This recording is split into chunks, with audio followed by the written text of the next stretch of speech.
கர்த்தருடைய பரிசுத்த நாமம் மகிமைப்படுவதாக. ஆண்டவரும் இரட்சகரும் மீட்பரும் ஆகிய இயேசு கிறிஸ்துவின் விலையேறப்பெற்ற நாமத்தில் உங்களை நான் வாழ்த்துகிறேன். கிறிஸ்தவ சிந்தனையாளரான சோரன் கிர்கெகார் என்பவர் இவ்வாறாக கூறினார்: பரிசுத்த வேதாகமத்தை நாம் எப்போதெல்லாம் திறந்து வாசிக்கிறோமோ அப்பொழுதெல்லாம் இந்த வசனங்கள் என்னை பற்றி தான் சொல்லுகிறது, இந்த வசனம் எனக்காகத்தான் தேவன் சொன்னார் என்று சொல்லி நாம் நம்ப வேண்டுமாம். ஆம் பிரியமானவர்களே, இன்றைக்கு அநேகர் பரிசுத்த வேதாகமத்தை பல விதங்களில் அவர்கள் வாசிக்கிறார்கள். சிலர் இந்த பரிசுத்த வேதாகமத்தை ஒரு வரலாறு புத்தகமாக வாசிக்கிறார்கள். சிலர் இந்த பரிசுத்த வேதாகமத்திலிருந்து ஏதாகவும் குறைகளை கண்டுபிடிக்க முடியுமா என்று சொல்லி இந்த புத்தகத்தை வாசிக்கிறார்கள். இன்னும் சிலர் இந்த பரிசுத்த வேதாகமம் தேவன் எனக்காக கொடுத்த வார்த்தைகள் என்று சொல்லி அதை நம்பி அதை விசுவாசித்து அதையும் வாசிக்கிறார்கள். பாருங்கள், இந்த புத்தகம் யார் எப்படி இதை வாசித்தாலும் அதற்கு அவர்களுக்கு சரியான ஒரு பதிலை கொடுக்கிறது. குறைகள் கண்டுபிடிக்கிறவர்களுக்கு இந்த வேத புத்தகம் குறைகளையும் காட்டுகிறது. இந்த புத்தகம் ஒரு வரலாற்று புத்தகமாக நினைத்து படிக்கிறவர்களுக்கு வரலாற்று உண்மைகளையும் இந்த வேத புத்தகம் சொல்லுகிறது. அதே நேரத்தில் இந்த வேத புத்தகம் என்னோடு பேசுகிற புத்தகம் என்று சொல்லி நாம் நம்பி இதை வாசிப்போமானால் நிச்சயமாகவே இந்த வேத வசனங்கள் நம்முடைய வாழ்க்கையிலே பெரிய ஒரு தாக்கத்தை ஏற்படுத்தும் என்பதில் எந்த சந்தேகமும் இல்லை. இந்த நாளிலும் இந்த வேத வசனத்தை நாம் வாசிக்கும்போது தேவன் எனக்காக இந்த வசனத்தை கொடுத்தார், இது என்னுடைய வாழ்க்கையை மாற்றும் என்று நாம் நம்பி நாம் வாசிப்போமானால் நிச்சயமாகவே அப்படி நம்முடைய வாழ்க்கையிலே நடக்கும். கர்த்தருடைய நாமம் மகிமைப்படுவதாக. இந்த நாளிலும் வாசிக்கும்படி தெரிந்து கொண்ட வேத பகுதி ரோமர் 16ஆம் அதிகாரம் மற்றும் அப்போஸ்தலனாகிய பவுல் கொரிந்தியருக்கு எழுதின நிருபம் 1ஆம் நிருபம் 1ஆம் அதிகாரத்திலிருந்து 6ஆம் அதிகாரம் வரைக்கும் நாம் வாசிக்க போகிறோம். ரோமர் அதிகாரம் 16. கெங்கிரேயா ஊர் சபைக்கு ஊழியக்காரராகிய நம்முடைய சகோதரி பெபேயாளை நீங்கள் கர்த்தருக்குள் பரிசுத்தவான்களுக்கு ஏற்றபடி ஏற்றுக்கொண்டு எந்த காரியத்தில் உங்கள் உதவி அவர்களுக்கு தேவையாக இருக்கிறதோ அதிலே நீங்கள் அவளுக்கு உதவி செய்ய வேண்டுமென்று அவளை உங்களிடத்தில் ஒப்புவிக்கிறேன். அவள் அநேகருக்கும் எனக்கும் கூட ஆதரவாய் இருந்தவள். கிறிஸ்து இயேசுவுக்குள் என் உடன் வேலையாட்களாகிய பிரிஸ்கில்லாளையும் ஆக்கில்லாவையும் வாழ்த்துங்கள். அவர்கள் என் பிராணனுக்காக தங்கள் கழுத்தை கொடுத்தவர்கள். அவர்களை பற்றி நான் மாத்திரமல்ல, புறஜாதியாரில் உண்டான சபையார் எல்லாரும் நன்றி அறிதல் உள்ளவர்களாய் இருக்கிறார்கள். அவர்களுடைய வீட்டிலே கூடி வருகிற சபையையும் வாழ்த்துங்கள். ஆகாயாவிலே கிறிஸ்துவுக்கு முதற்பலனாகிய என் பிரியமான எப்பணத்தை வாழ்த்துங்கள். எங்களுக்காக மிகவும் பிரயாசப்பட்ட மரியாளை வாழ்த்துங்கள். அப்போஸ்தலருக்குள் பெயர் பெற்றவர்களும் எனக்கு முந்தி கிறிஸ்துவுக்குள் ஆனவர்களும் என் இனத்தாரும் என்னோட கூட காவலில் கட்டுண்டவர்களுமாயிருக்கிற அன்டோனிக்கையும் யூனியாவையும் வாழ்த்துங்கள். கர்த்தருக்குள் எனக்கு பிரியமான அம்பிலியாவை வாழ்த்துங்கள். கிறிஸ்துவுக்குள் நம்மோடே உடன் வேலையாளாகிய உர்பானையும் என் பிரியமான இஸ்தாக்கியையும் வாழ்த்துங்கள். கிறிஸ்துவுக்குள் உத்தமனாகிய அப்பல்லோயை வாழ்த்துங்கள். அரிஸ்தோபூலுவின் வீட்டாரை வாழ்த்துங்கள். என் இனத்தானாகிய ஏரோதியோனை வாழ்த்துங்கள். நர்கீசுவின் வீட்டாரில் கர்த்தருக்கு உட்பட்டவர்களை வாழ்த்துங்கள். கர்த்தருக்குள் பிரயாசப்படுகிற திரிபேனாலையும் திரிபோசாலையும் வாழ்த்துங்கள். கர்த்தருக்குள் மிகவும் பிரயாசப்பட்ட பிரியமான பெர்சியாலை வாழ்த்துங்கள். கர்த்தருக்குள் தெரிந்து கொள்ளப்பட்ட ரூபாவையும் எனக்கு தாயாகிய அவனுடைய தாயையும் வாழ்த்துங்கள். அசிங்கிரித்துவையும் பிலகோனையையும் எர்மாவையும் பத்திரோபாவையும் எர்மோயையும் அவர்களோடு இருக்கிற சகோதரரையும் வாழ்த்துங்கள். பிலோலோகையும் யூலியாலையும் நேரேயும் அவனுடைய சகோதரியையும் ஒலிம்பாவையும் அவர்களோடு இருக்கிற பரிசுத்தவான்கள் எல்லாரையும் வாழ்த்துங்கள். ஒருவர் பரிசுத்த முத்தத்தோடு வாழ்த்துங்கள். கிறிஸ்துவின் சபையார் உங்களை வாழ்த்துகிறார்கள். அன்றியும் சகோதரரே, நீங்கள் கற்றுக்கொண்ட உபதேசத்திற்கு விரோதமாய் பிரிவினைகளையும் இடர்களையும் உண்டாக்குகிறவர்களை குறித்து எச்சரிக்கையாக இருந்து அவர்களை விட்டு விலக வேண்டுமென்று உங்களுக்கு புத்தி சொல்லுகிறேன். அப்படிப்பட்டவர்கள் நம்முடைய கர்த்தராகிய இயேசு கிறிஸ்துவுக்கு ஊழியம் செய்யாமல் தங்கள் வயிற்றுக்கே ஊழியம் செய்து வசனிப்பினாலும் இச்சக பேச்சினாலும் கவடில்லாதவர்களுடைய இருதயங்களை வஞ்சிக்கிறவர்களாய் இருக்கிறார்கள். உங்கள் கீழ்ப்படிதல் யாவருக்கும் தெரிய வந்திருக்கிறது. ஆகையால் உங்களை குறித்து சந்தோஷப்படுகிறேன். ஆனாலும் நீங்கள் நன்மைக்கு ஞானிகளும் தீமைக்கு பேதைகளுமாயிருக்க வேண்டும் என்று விரும்புகிறேன். சமாதானத்தின் தேவன் சீக்கிரமாய் சாத்தானை உங்கள் கால்களின் கீழே நசுக்கி போடுவார். நம்முடைய கர்த்தராகிய இயேசு கிறிஸ்துவனுடைய கிருபை உங்களுடனே கூட இருப்பதாக. ஆமேன். என் உடன் வேலையாளாகிய தீமோத்தேயும் என் இனத்தாராகிய லூகியும் யாசோனும் சொசிபாத்தாரும் உங்களை வாழ்த்துகிறார்கள். இந்த நிருபத்தை எழுதின தெர்தியு ஆகிய நான் கர்த்தருக்குள் உங்களை வாழ்த்துகிறேன். என்னையும் சபை அனைத்தையும் உபசரித்து வருகிற காயு உங்களை வாழ்த்துகிறான். பட்டணத்து உக்ரானக்காரனாகிய ஏரஸ்தும் சகோதரனாகிய குவர்த்தும் உங்களை வாழ்த்துகிறார்கள். நம்முடைய கர்த்தராகிய இயேசு கிறிஸ்துவனுடைய கிருபை உங்கள் அனைவரோடும் கூட இருப்பதாக. ஆமேன். ஆதிகாலம் முதல் அடக்கமாயிருந்து இப்பொழுது தீர்க்க தரிசன ஆகமங்களினாலே அனாதி தேவனுடைய கட்டளையின்படி வெளியரங்கமாக்கப்பட்டதும் சகல ஜாதிகளும் விசுவாசத்திற்கு கீழ்ப்படியும்படிக்கு அவர்களுக்கு அறிவிக்கப்பட்டதுமாயிருக்கிற இரகசியத்தை வெளிப்படுத்துகிறது தான். இயேசு கிறிஸ்துவை பற்றிய பிரசங்கமாகிய சுவிசேஷத்தின்படியே உங்களை ஸ்திரப்படுத்த வல்லவரும் தாம் ஒருவரே ஞானமுள்ளவருமாய் இருக்கிற தேவனுக்கு இயேசு கிறிஸ்துவின் மூலமாய் என்றென்றைக்கும் மகிமை உண்டாவதாக. ஆமேன். இத்துடன் ரோமருக்கு எழுதின நிருபம் வாசித்து நிறைவடைந்து விட்டது. அப்போஸ்தலனாகிய பவுல் கொரிந்தியருக்கு எழுதின முதலாம் நிருபம் அதிகாரம் 1. தேவனுடைய சித்தத்தினாலே இயேசு கிறிஸ்துவின் அப்போஸ்தலன் ஆகும்படி அழைக்கப்பட்டவனாகிய பவுலும் சகோதரனாகிய சொஸ்தனேயும் கொரிந்துவிலே கிறிஸ்து இயேசுக்குள் பரிசுத்தமாக்கப்பட்டவர்களாயும் பரிசுத்தவான்கள் ஆகும்படி அழைக்கப்பட்டவர்களுமாய் இருக்கிற தேவனுடைய சபைக்கும் எங்களுக்கும் தங்களுக்கும் ஆண்டவராய் இருக்கிற நம்முடைய கர்த்தராகிய இயேசு கிறிஸ்துவின் நாமத்தை எங்கும் தொழுது கொள்ளுகிற அனைவருக்கும் எழுதுகிறதாவது, நம்முடைய பிதாவாகிய தேவனாலும் கர்த்தராகிய இயேசு கிறிஸ்துவினாலும் உங்களுக்கு கிருபையும் சமாதானமும் உண்டாவதாக.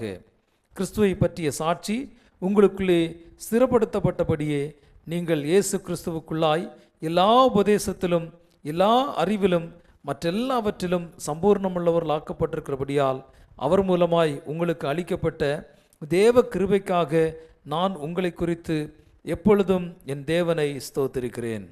அப்படியே நீங்கள் யாது ஒரு வரத்திலும் குறைவில்லாதவர்களாய் நம்முடைய கர்த்தராகிய இயேசு கிறிஸ்து வெளிப்படுவதற்கு காத்திருக்கிறீர்கள். நம்முடைய கர்த்தராகிய இயேசு கிறிஸ்துவின் நாளிலே நீங்கள் குற்றம் சாட்டப்படாதவர்களாய் இருக்கும்படிக்கு முடிவு பரியந்தம் அவர் உங்களை ஸ்திரப்படுத்துவார். நம்முடைய குமாரனும் நம்முடைய கர்த்தருமாயிருக்கிற இயேசு கிறிஸ்துவுடனே ஐக்கியமாய் இருப்பதற்கு உங்களை அழைத்த தேவன் உண்மையுள்ளவர். சகோதரரே, நீங்கள் எல்லாரும் ஒரே காரியத்தை பேசவும் பிரிவினைகள் இல்லாதவர்களாய் சீர்பொருந்தி இருக்கவும் வேண்டுமென்று நம்முடைய கர்த்தராகிய இயேசு கிறிஸ்துவின் நாமத்தினாலே உங்களுக்கு புத்தி சொல்லுகிறேன். ஏனெனில் என் சகோதரரே, உங்களுக்குள்ளே வாக்குவாதங்கள் உண்டென்று குலோவியாளின் வீட்டாரால் உங்களை குறித்து எனக்கு அறிவிக்கப்பட்டது. உங்களில் சிலர் நான் பவுலை சேர்ந்தவன் என்றும் நான் அப்பொல்லோவை சேர்ந்தவன் என்றும் நான் கேபாவை சேர்ந்தவன் என்றும் நான் கிறிஸ்துவை சேர்ந்தவன் என்றும் சொல்லுகிறபடியால் நான் இப்படி சொல்லுகிறேன். கிறிஸ்து பிரிந்திருக்கிறாரா? பவுலா உங்களுக்காக சிலுவையில் அறையப்பட்டான்? பவுலின் நாமத்தினேலாயா ஞானஸ்நானம் பெற்றீர்கள்?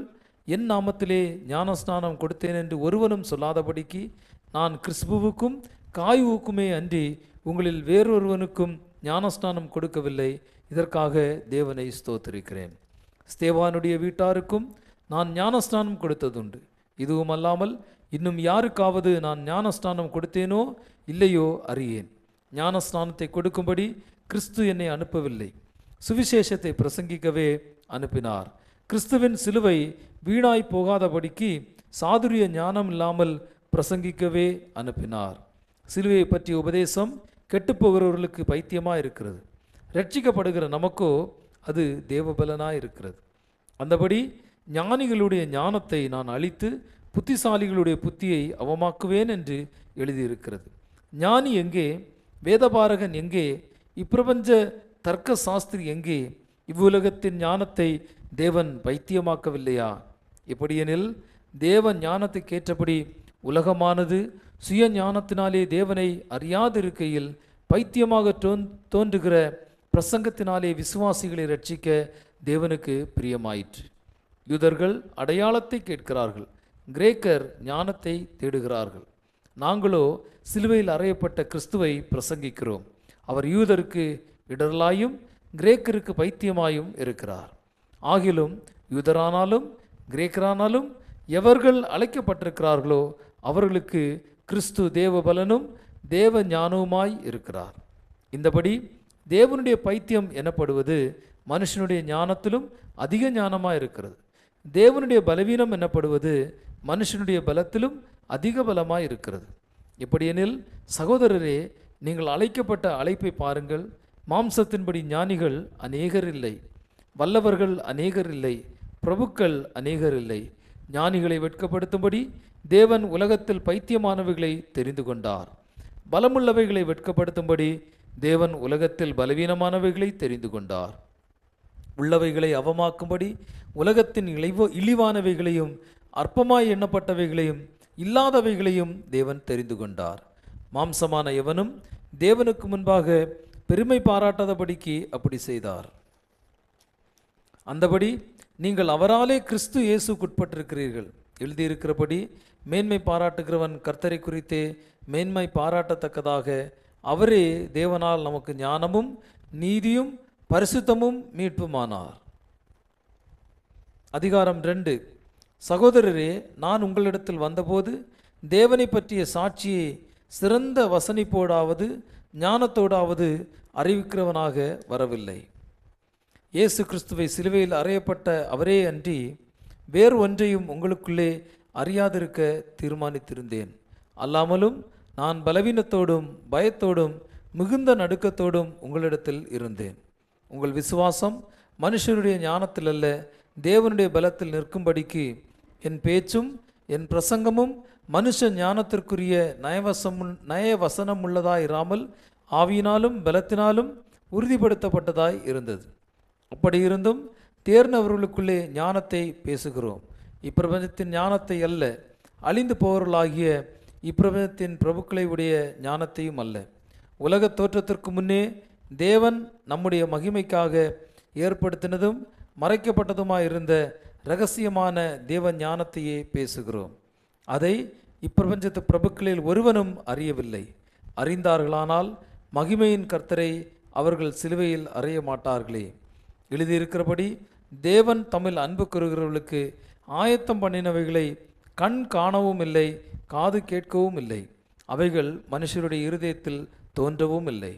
நமக்கோ தேவன் அவைகளை தமது ஆவியினாலே வெளிப்படுத்தினார். அந்த ஆவியானவர் எல்லாவற்றையும் தேவனுடைய ஆழங்களையும் ஆராய்ந்திருக்கிறார்.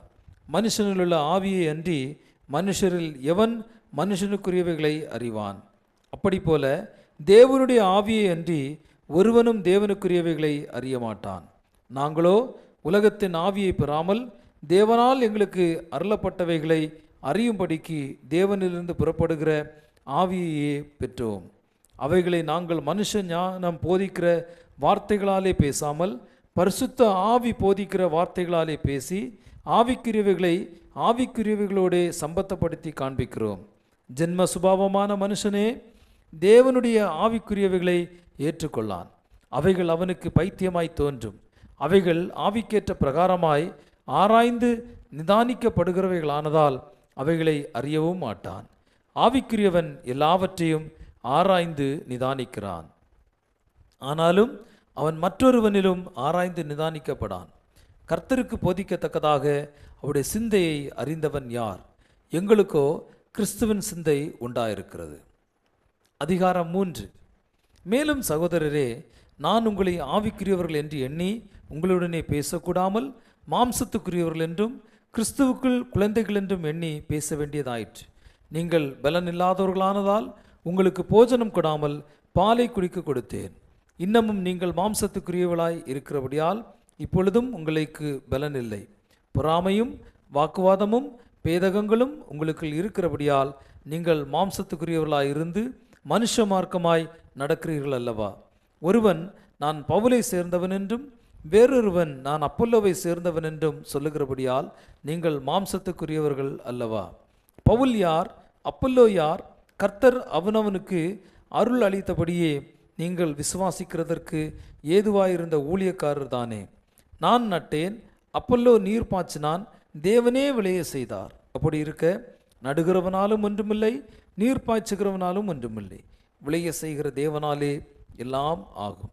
மேலும் நடுகிறவனும் நீர் பாய்ச்சுகிறவனும் ஒன்றாயிருக்கிறார்கள்.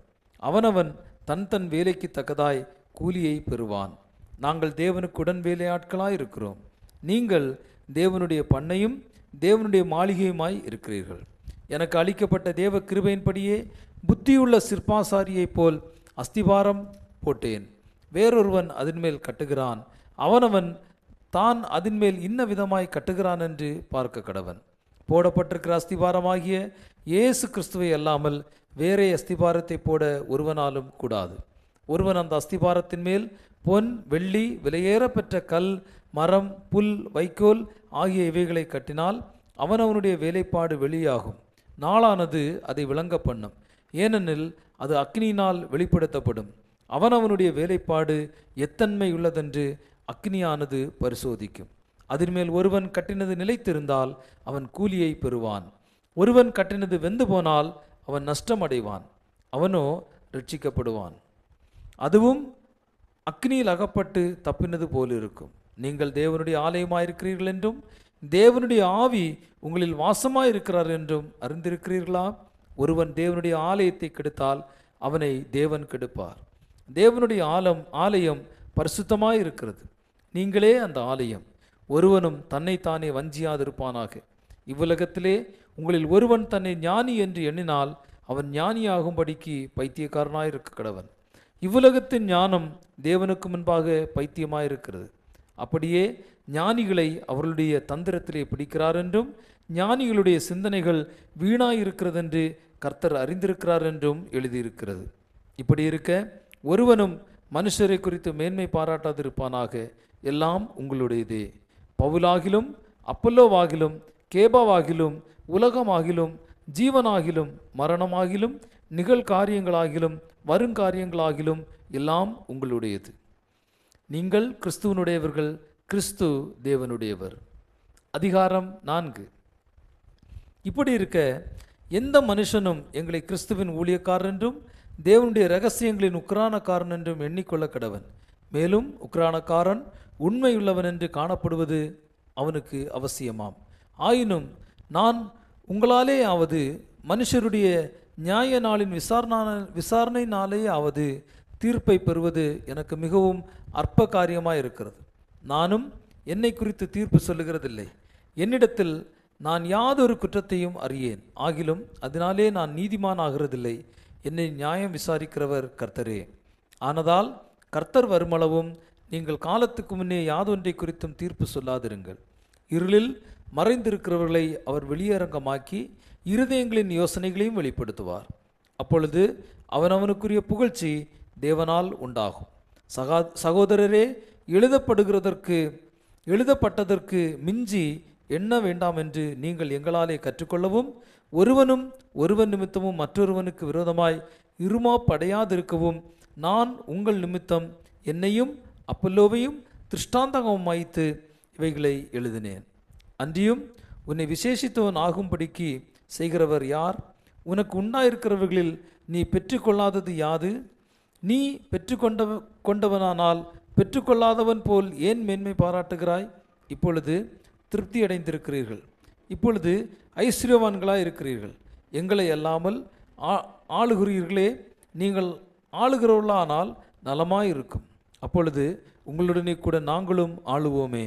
எங்களுக்கு தோன்றுகிறபடி தேவன் அப்போஸ்தலர்களாகிய எங்களை மரணத்துக்கு குறிக்கப்பட்டவர்கள் போல கடைசியானவர்களாய் காணப்பட பண்ணினார். நாங்கள் உலகத்துக்கும் தூதருக்கும் மனுஷருக்கும் வேடிக்கையானோம். நாங்கள் கிறிஸ்துவின் நிமித்தம் பைத்தியக்காரர், நீங்கள் கிறிஸ்துவில் புத்திசாலிகள். நாங்கள் பலவீனர், நீங்கள் பலவான்கள். நீங்கள் கனவான்கள், நாங்கள் கனவீனர். இந்நேரம் வரைக்கும் பசி உள்ளவர்களும் தாகமுள்ளவர்களும் நிர்வாணிகளும் குற்றுண்டவர்களும் தங்க இடமில்லாதவர்களுமாய் இருக்கிறோம். எங்கள் கைகளினாலே வேலை செய்து பாடுபடுகிறோம், வையப்பட்டு ஆசீர்வதிக்கப்படுகிறோம், துன்பப்பட்டு சகிக்கிறோம், தூஷிக்கப்பட்டு வேண்டிக் கொள்கிறோம். இந்நாள் வரைக்கும் உலகத்தின் குப்பையைப் போலவும் எல்லாரும் துடைத்து போடுகிற அழுக்கை போலவும் ஆனோம். உங்களை வெட்கப்படுத்தும்படிக்கு நான் இவைகளை எழுதவில்லை. நீங்கள் எனக்கு பிரியமான பிள்ளைகள் என்று உங்களுக்கு புத்தி சொல்லுகிறேன். கிறிஸ்துவுக்கள் 10,000 உபாத்தியர்கள் உங்களுக்கு இருந்தாலும் தகப்பன்மார் அநேகர் உங்களுக்கு இல்லையே. கிறிஸ்து இயேசுவுக்குள் சுவிசேஷத்தினால் நான் உங்களை பெற்றேன். ஆகையால் என்னை பின்பற்றுகிறவர்கள் ஆகுங்கள் என்று உங்களுக்கு புத்தி சொல்லுகிறேன். இது நிமித்தமாக எனக்கு பிரியமும் கர்த்தருக்குள் உண்மையும் உள்ள என் குமாரனாகிய தீமோத்தேயுவை உங்களிடத்தில் அனுப்பினேன். நான் எங்கும் எந்த சபையிலும் போதித்து வருகிற பிரகாரம் கிறிஸ்துவுக்குள்ளான என் நடக்கைகளை அவன் உங்களுக்கு ஞாபகப்படுத்துவான். நான் உங்களிடத்திற்கு வருகிறதில்லை என்கிறதாக சிலர் இருமாப்படைந்திருக்கிறார்கள். ஆகிலும் கர்த்தருக்கு சித்தமானால் நான் சீக்கிரமாய் உங்களிடத்திற்கு வந்து இருமாப்படைந்திருக்கிறவர்களுடைய பேச்சை அல்ல, அவருடைய பலத்தையே அறிந்து கொள்ளுவேன். தேவனுடைய ராஜ்யம் பேச்சிலே அல்ல, பலத்திலே உண்டாயிருக்கிறது. உங்களுக்கு என்ன வேண்டும்? நான் பிரம்போடு உங்களிடத்தில் வர வேண்டுமா, அல்லது அன்போடும் சாந்தமுள்ள ஆவியோடும் வர வேண்டுமா? அதிகாரம் 5. உங்களுக்குள்ளே விபச்சாரம் உண்டென்று பிரசித்தமாய் சொல்லப்படுகிறது. ஒருவன் தன் தகப்பனுடைய மனைவியை வைத்து கொண்டிருக்கிறான். அது அஞ்ஞானிகளுக்குள்ளும் சொல்லப்படாத விபச்சாரமாக இருக்கிறது. இப்படிப்பட்ட காரியம் செய்தவனை நீங்கள் உங்களை விட்டு நீக்காமலும் துக்கப்படாமலும் இருமாப்படைந்திருக்கிறீர்கள். நான் சரீரத்தினாலே உங்களுக்கு தூரமாயிருந்தும் ஆவியினாலே உங்களோடே கூட இருக்கிறவனாய் இப்படி செய்தவனை குறித்து நான் கூட இருக்கிறது போல நீங்களும் என்னுடைய ஆவியும் நமது கர்த்தராகிய இயேசு கிறிஸ்துவின் அதிகாரத்தோடே கூடி வந்திருக்கையில் அப்படிப்பட்டவனுடைய ஆவி கர்த்தராகிய இயேசு கிறிஸ்துவின் நாளிலே ரட்சிக்கப்படும்படி மாம்சத்தின் அழிவுக்காக நம்முடைய கர்த்தராகிய இயேசு கிறிஸ்துவின் நாமத்தினாலே அவனை சாத்தானுக்கு ஒப்பு கொடுக்க வேண்டும் என்று தீர்ப்பு செய்கிறேன். நீங்கள் மேன்மை பாராட்டுகிறது நல்லதல்ல. கொஞ்சம் புளித்தமா பிசைந்தமா முழுவதையும் புளிப்பாக்கும் என்று அறியீர்களா? ஆகையால் நீங்கள் புளிப்பில்லாதவர்களாய் இருக்கிறபடியே புதிதாய் பிசைந்த மாவாய் இருக்கும்படிக்கு பழைய புளித்த மாவை புறம்பே கழித்து போடுங்கள்.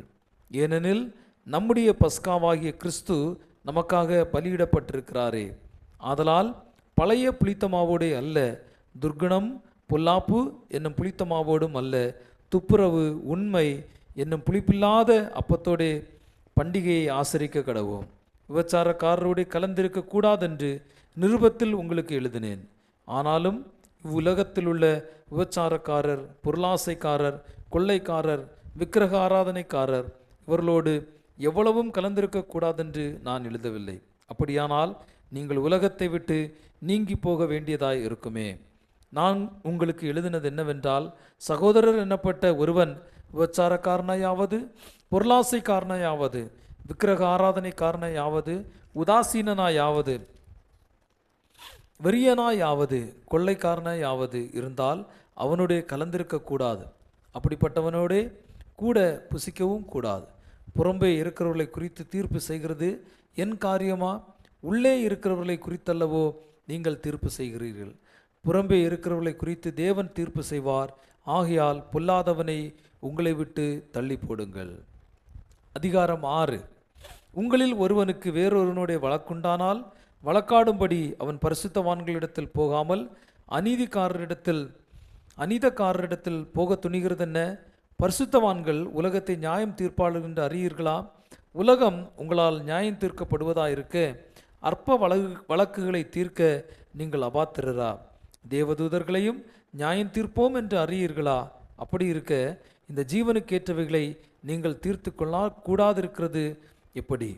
இந்த ஜீவனுக்கேற்ற வழக்குகள் உங்களுக்கு இருந்தால் தீர்ப்பு செய்கிறதற்கு சபையில் அற்பமாய் எண்ணப்பட்டவர்களை நியமித்துக் கொள்ளுங்கள். உங்களுக்கு வெட்கம் உண்டாகும்படி இதை சொல்லுகிறேன். சகோதரனுக்கும் உண்டான வழக்கை தீர்த்து வைக்க விவேகி ஒருவனாகிலும் உங்களுக்குள் இல்லையா? சகோதரனோடே சகோதரன் வழக்காடுகிறான், அவிசுவாசிகளுக்கு முன்பாகவும் அப்படி செய்கிறான். நீங்கள் ஒருவரோடொருவர் வழக்காடுகிறது எவ்விதத்திலும் குற்றமாயிருக்கிறது. அப்படி செய்கிறதை விட நீங்கள் ஏன் அநியாயத்தை சகித்து கொள்ளுகிறதில்லை? ஏன் நஷ்டத்தை பொறுத்து கொள்ளுகிறதில்லை? நீங்கள் அநியாயம் செய்கிறீர்கள், நஷ்டப்படுத்துகிறீர்கள், சகோதரருக்கும் அப்படி செய்கிறீர்களே. அநியாயக்காரர் தேவனுடைய ராஜ்யத்தை சுதந்திரிப்பதில்லை என்று அறியீர்களா? வஞ்சிக்கப்படாதிருங்கள். வேசி மார்க்கத்தாரும் விக்கிரக ஆராதனைக்காரரும் விபச்சாரக்காரரும் சுய புணர்ச்சிக்காரரும் ஆண் புணர்ச்சிக்காரரும் திருடரும் பொருளாசைக்காரரும் வெறியரும் உதாசீனரும் கொள்ளைக்காரரும் தேவனுடைய ராஜ்யத்தை சுதந்திரிப்பதில்லை. உங்களில் சிலர் இப்படிப்பட்டவர்களாய் இருந்தீர்கள். ஆயினும் கர்த்தராகிய இயேசு கிறிஸ்துவின் நாமத்தினாலும் நமது தேவனுடைய ஆவியினாலும் கழுவப்பட்டீர்கள், பரிசுத்தமாக்கப்பட்டீர்கள், நீதிமான்களாக்கப்பட்டீர்கள். எல்லாவற்றையும் அனுபவிக்க எனக்கு அதிகாரம் உண்டு. ஆகிலும் எல்லாம் தகுதியாயிராது. எல்லாவற்றையும் அனுபவிக்க எனக்கு அதிகாரம் உண்டு. ஆகிலும் நான் ஒன்றிற்கும் அடிமைப்பட மாட்டேன். வயிற்றுக்கு போஜனமும் போஜனத்துக்கு வயிறும் ஏற்கும். ஆனாலும் தேவன் இதையும் அதையும் அழிய பண்ணுவார். சரீரமோ வேசித்தனத்திற்கல்ல, கர்த்தருக்கே உரியது. கர்த்தரும் சரீரத்திற்குரியவர். தேவன் கர்த்தரை எழுப்பினாரே, நம்மையும் தமது வல்லமையினாலே எழுப்புவார். உங்கள் சரீரங்கள் கிறிஸ்துவின் அவயவங்கள் என்று அறியீர்களா? அப்படி இருக்க நான் கிறிஸ்துவின் அவயவங்களை வேசியின் அவயவங்களாக்கலாமா? அப்படி செய்யலாகாதே. வேசியோடு இசைந்திருக்கிறவன் அவளுடனே ஒரே சரீரமாய் இருக்கிறான் என்று அறியீர்களா? இருவரும் ஒரே மாம்சமாய் இருப்பார்கள் என்று சொல்லியிருக்கிறதே. அப்படியே கர்த்தரோடு இசைந்திருக்கிறவனும் அவருடனே ஒரே ஆவியாய் இருக்கிறான். வேசித்தனத்திற்கு விலகி ஓடுங்கள். மனுஷன் செய்கிற எந்த பாவமும் சரீரத்திற்கு புறம்பாக இருக்கும். வேசித்தனம் செய்கிறவனோ தன் சுய சரீரத்திற்கு விரோதமாய் பாவம் செய்கிறான். உங்கள் சரீரமானது நீங்கள் தேவனாலே பெற்றும் உங்கள் தங்கியும் இருக்கிற பரிசுத்த ஆவியினுடைய ஆலயமாய் இருக்கிறதென்றும் நீங்கள் உங்களுடையவர்கள் அல்லவென்றும் அறியீர்களா? கிரயத்துக்கு கொல்லப்பட்டீர்களே, ஆகியால் தேவனுக்கு உடையவைகளாகிய உங்கள் சரீரத்தினாலும் உங்கள் ஆவியினாலும் தேவனை மகிமைப்படுத்துங்கள். இத்துடன் இந்த நாள் வாசிக்க வேண்டிய வேத பகுதி வாசித்து நிறைவடைந்து விட்டது. மீண்டும் உங்களை அடுத்த நிகழ்ச்சி நான் சந்திக்கிறேன். சந்திக்கும் வரை தேவனுடைய கிருபை உங்கள் அனைவரோடும் கூட இருப்பதாக. God bless you.